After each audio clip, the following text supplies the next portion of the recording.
Listen to this, fam. Allegedly, modeling agencies are targeting African refugees, hiring them, taking them to Europe, and giving them a job. But if they were unsuccessful in their modeling endeavors, they return them back to the refugees that they found them in, putting them in debt. Basically telling them, you owe me, you need to pay me this money, knowing well that they don't have that money because they got them from refugee camps. Quite literally, these girls are refugees. They're targeting our young girls. This is an investigation by the Sunday Times, and they expose the possible exploitation of models by agencies and talent scouts who promise these girls a better future. So this media outlet interviewed a bunch of girls that wanted to share their experience, and it's just incredibly sad how they were taken advantage of. The models are mostly from Kakuma refugee camp in the northwestern Turkana County, Kenya. The camp was established by the UNHCR, which is the United Nations High Commissioner for Refugees. This is how they were exploiting the young girls. First, they pick the ones that pass the initial recruitment stage, and they give them a government-approved work permit to leave the refugee camp. And once they get there, they get a passport and visa and are sent to Europe, where they are provided with accommodation and a weekly allowance of 70 to 100 euros for expenses. However, if they fail to secure sufficient paid work or are deemed unfit, they return to Kenya. This process leads to challenges, with many models returning to the camp due to being considered too malnourished or inexperienced. And according to this report, they even give them a bill. They tell them, you owe us this amount of money for everything that we have paid for you up until this point. Can you imagine how cruel you must be to take someone from a refugee camp that don't even have their own house, that don't know where they're gonna get their next meal from, and then take them all the way to Europe after you paid for flight, hotel accommodation, and then for photo shoots or whatever these models need. But then again, if these girls don't end up being successful, because one, they don't have the experience, two, you didn't invest enough time on them, and three, as you heard in this report, they were malnourished, they are going to return them back with a debt. How is this allowed to happen? And they're choosing young girls, the most vulnerable of them all. You know what this reminds me of? Halima Aden, when she exposed how these NGOs exploit and mistreat our girls, everyone in the refugee camp.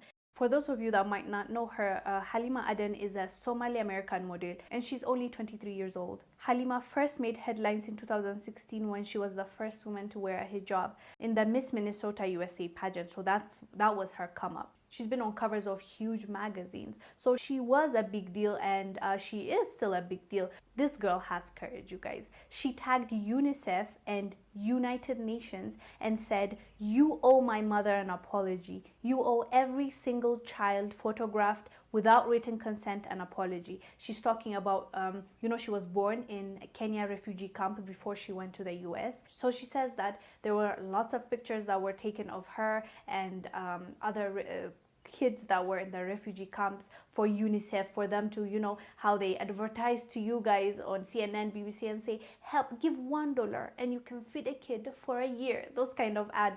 So she's talking about what UNICEF and UN are doing in Africa, in refugee camps. You owe every single child photographed without written consent an apology. You owe me my childhood photos, dig them up and send it my way. This is just a start. You owe the world a full audit. We need to know where the money went and where you're currently putting it. UNICEF has been clout chasing since the time I was a baby. You need to sit this one out. You had your chance and you failed. Allow us to show you what giving back really looks like. No marketing team necessary, because the work will speak for itself. And like you, I can genuinely say the children trust me. Don't forget, I went back to Kakuma and asked the kids myself. And then she also wrote, I'm proud to say I've never accepted a single penny from them, and I'll never, because the only ones who should be benefiting are the children. And then she puts a Guardian article that was written that said UNICEF admits failing with child victims of alleged, the S word, abuse by peacekeepers. So she wrote underneath that, I saw so much corruption at the bottom level. My mistake was genuinely believing it didn't exist at the top tier. It's time to retire. Give every single penny to the rightful owners, the world's most vulnerable children. If you need help packing up your overpriced offices, I have a Beyonce song and a list of camps in need of an aid. And she didn't stop there, you guys. She said, they give you a seat at the table, then quickly put duct tape over your mouth. The mistake you made was not following nepotism. We must implement new laws to protect the world's most vulnerable children against the very organizations created to help them. And then she said, UNICEF and United Nations experienced me as a young and vulnerable child. I spoke to Angelina Jolie myself for a Harper's Bazaar piece on humanitarian aid, to which she herself confirmed her visit to Kakuma refugee camp. If you did what you all said you did, why was I illiterate until moving to Minnesota? I think MN is Minnesota. My first pair of shoes were thanks to my mom when I was 7. My first pencil was thanks to my fellow child refugee friend. And then she also posted Angelina Jolie in adoption scandal from People magazine back in the days. It was written in 2005.